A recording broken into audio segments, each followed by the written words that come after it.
This is going to be a video tutorial on how to enable or disable your location history in Google. I will be using a desktop PC for this. Let me jump over to my browser here. I have my browser open now.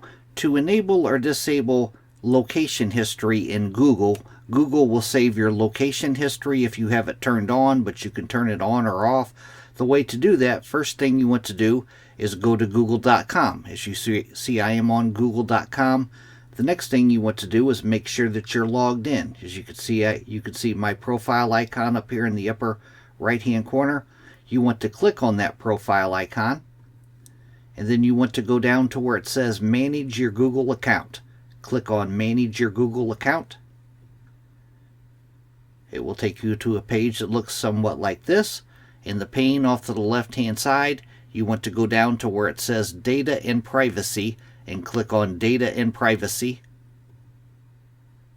Then on the center pane, right down here in the history settings area, you'll see it says timeline. It used to say location history, now it says timeline. That is your location, but as you can see, mine has been paused. But to change it, click on it. Then you want to scroll down just a little ways. It says timeline. It says it helps you go back in time and remember where you've been by automatically saving your visits and routes to a map on each of your devices. As you can see, mine is turned off. It says it's been turned off since May 24th, 2024. But if I wanted to enable mine, being mine's off, I have the option to enable it. It says turn on. I'm going to click on turn on.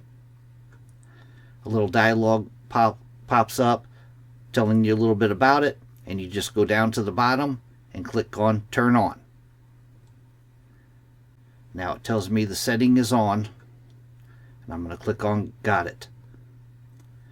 And to turn it off, you just follow the same steps. As you can see, now I have the option to turn mine off.